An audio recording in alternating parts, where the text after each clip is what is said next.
Guys, if you like Dragon Ball Hakai, today is the best day for you to subscribe to our Patreon. We started publishing about 3 pages a day of the next chapter of Dragon Ball Hakai. In addition, you will also have access to several other stories created by our team, including Dragon Ball Shinken. By collaborating with our Patreon, you help us keep Dragon Ball Hakai alive and have a lot of benefits. Become a member of our community too. The link is in the video description and in the pinned comment. I'm waiting for you there. The first episodes of Dragon Ball Daima are revealing a lot about the Dragon Ball macroverse and are also introducing new mysteries. But what if I told you that these first episodes of Dragon Ball Daima might have confirmed that the Saiyans actually came from the demon realm and are descendants of a primordial deity? That's what we're going to talk about in today's video. So, without further ado, let's get into it. Stay connected to the channel and let's go to the video.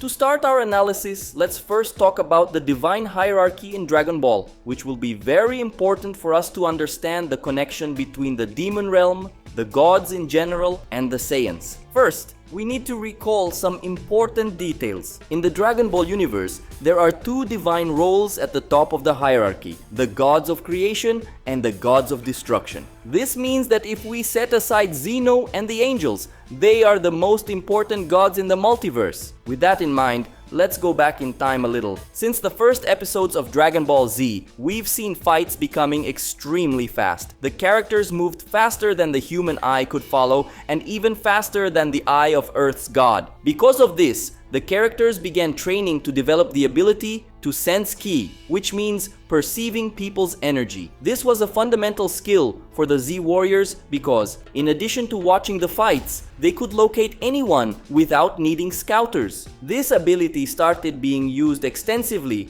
during the Vegeta and Frieza sagas, becoming completely normal for the Z warriors from that point on. But in truth, things weren't supposed to be this way. If we go back to the Namek saga, we'll notice that none of Frieza's soldiers had control over ki, not even Frieza himself. Their power was simply what it was, naturally. It didn't increase or decrease through ki control. They only got stronger if they were the type that could transform. Since they couldn't sense the presence or power levels of others, they used scouters to compensate for this inability. Everyone used scouters, including Frieza himself. In other words, we know that practically no one in the universe knew how to sense or control ki, except for the Z warriors. In fact, many of Frieza's soldiers had to use weapons because they didn't have the ability to fire energy blasts. The only soldiers we saw firing ki blasts were the more powerful ones. And as Captain Ginyu himself mentioned, those were considered mutants. In short, only mortals born with some mutation outside the universe's natural order demonstrated the ability to fire energy attacks. Naturally,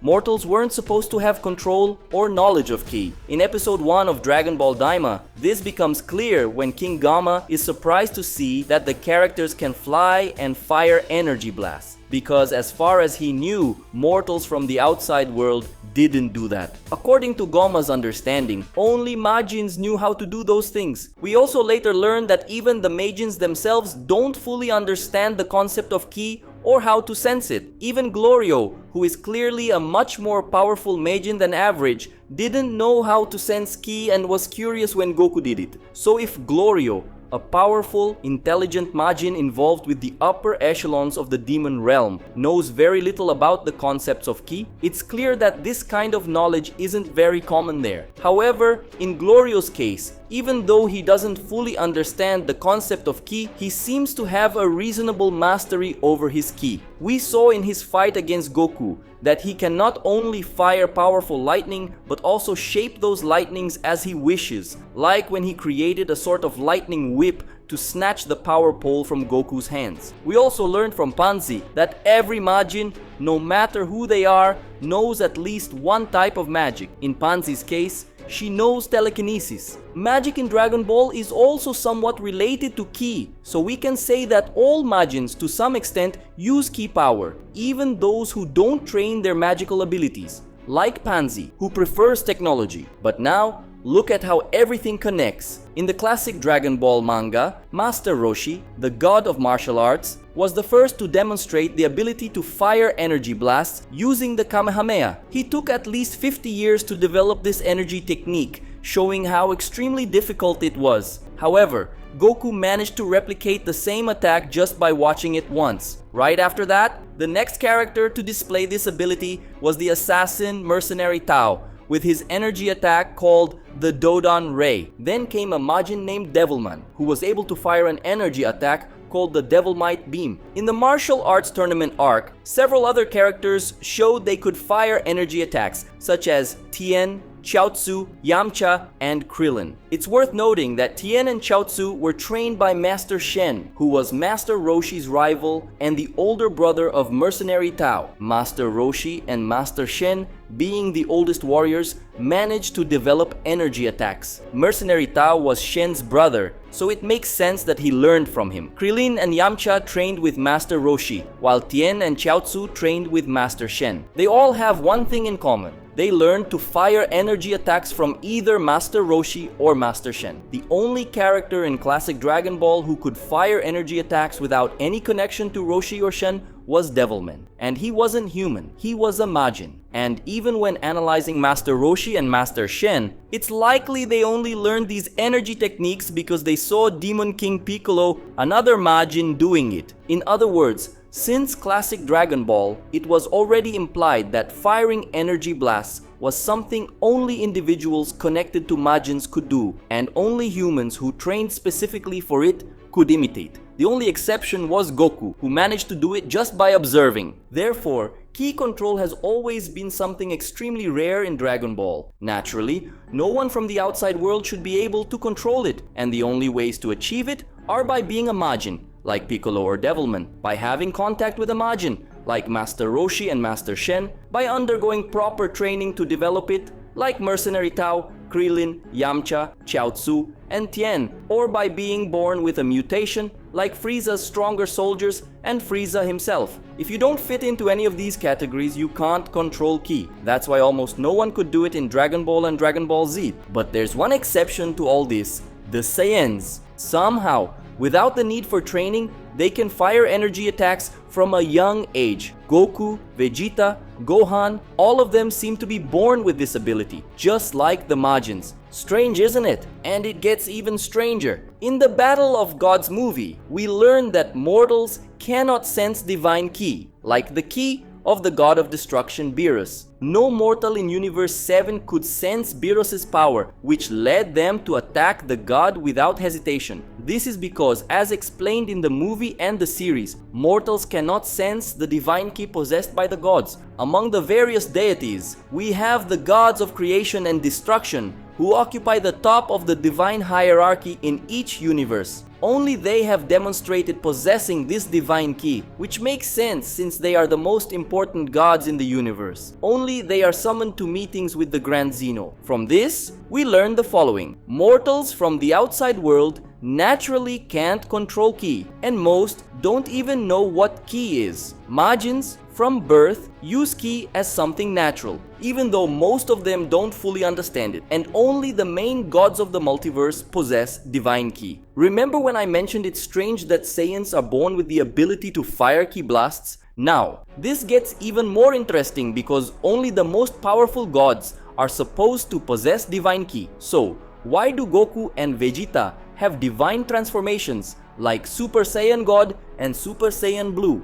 To achieve these divine forms, Saiyans would need to either be gods themselves or have some connection to a deity. In the series, it's stated that any Saiyan with a pure heart can become a god by performing a ritual with 5 other Saiyans. This proves that divine ki is inherently present in the Saiyan race, as confirmed by the ritual where 5 righteous Saiyans channel their energy into another pure-hearted Saiyan, transforming them into a Super Saiyan God. What's even more fascinating is that this applies to any pure-hearted Saiyan. Even a newborn baby can participate in the ritual. In other words, divine ki is present in Saiyans even before birth, making them the only race with divine transformations like Super Saiyan God and Super Saiyan Blue. Now that we understand that Saiyans are connected to divinity and possess divine ki from birth, let's explore why. The truth is we know very little about the origins of the Saiyans. We only know they can transform into great apes, Uzaru, when exposed to a full moon and that they have tails. However, in Dragon Ball Super Broly,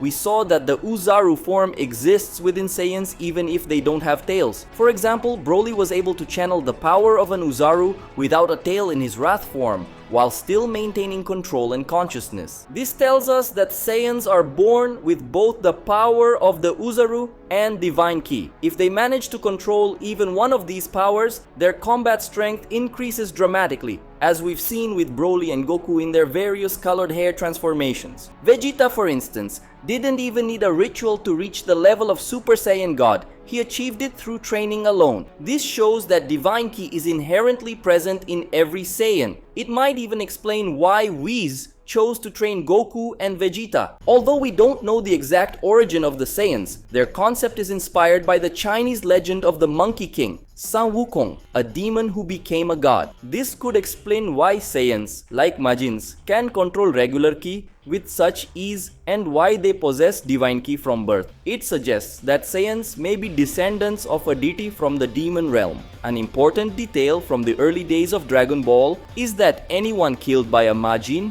does not go to the other world. Instead, their soul wanders aimlessly through the universe, as explained by Kami-sama. Now consider what Akira Toriyama said about the first Super Saiyan god, Yamoshi. A long time ago, before the Saiyans ruled planet Vegeta, a righteous man named Yamoshi led a rebellion. Cornered, he became the first Super Saiyan god but was ultimately defeated. After that, his spirit wandered the universe in search of 6 righteous Saiyans. This implies that Yamoshi was killed by corrupted Saiyans and his spirit wandered the universe just like those killed by demons. This suggests that the Saiyans who fought Yamoshi were Saiyan demons. When Shenron explains this, he shows that the Saiyans who fought Yamoshi were in their Uzaru form. These giant apes had pointed ears, a characteristic of Majins. This was further reinforced in episode 3 of Dragon Ball Daima, where Warp-sama stated that Shin's pointed ears definitively confirm his origin in the demon realm. In other words, pointed ears are proof of a demon realm lineage. Given all this, it's highly likely that the first Saiyans were demons from the demon realm who already possessed divine ki. Just like the Namekians, Saiyans might have left the demon realm and established families across the universe, producing hybrid offspring over generations. This would explain the Saiyans we know today. Thus, Saiyans could be descendants of a divine race from the demon realm. This theory makes even more sense when you consider that many gods in Dragon Ball originated from the demon realm. For example, all the Supreme Kais seem to belong to the Glein race, which comes from the demon realm. Some gods of destruction might also be Majins. Biras and Champa likely are, given their resemblance to Goma's patrol officers. Sidra and Iwan have pointed ears like Majins, and Mule, the god inside the robot Moscow, has the appearance of a demon. Liquir also has pointed ears, though in his case, it could be attributed to the animal he's based on. If you think about it, nearly half of the gods of destruction are potential Majins, and all the Supreme Kais are Gleins, Majins. This means that most of the gods who govern the universes are Majins. So it makes sense that Saiyans who possess divine ki from conception might also be Majins. I believe the Saiyans' original name was the Uzaru race, and they were originally humanoid monkeys. By interbreeding with other species, they started losing some of their monkey traits but retained a latent power in their DNA. This power, when activated by a full moon, awakened their Uzaru form. This also ties into the concept of S-cells, which Akira Toriyama mentioned in an interview a few years ago. Toriyama explained that those with a high concentration of S-cells can transform into Super Saiyans. Could S-cells be related to the DNA of the Uzaru race? It seems highly likely. So what do you think of this theory? Share your thoughts in the comments below. Remember, We might get more explanations on this soon in the Dragon Ball Daima anime. If you enjoyed this video, leave a like, subscribe to the channel, and share this video with any other Dragon Ball fan you know. Also, don't forget to sign up to our Patreon if you want to collaborate directly with the channel's projects and earn some benefits. A big hug to everyone who stayed with me until the end, and I'll see you in the next video.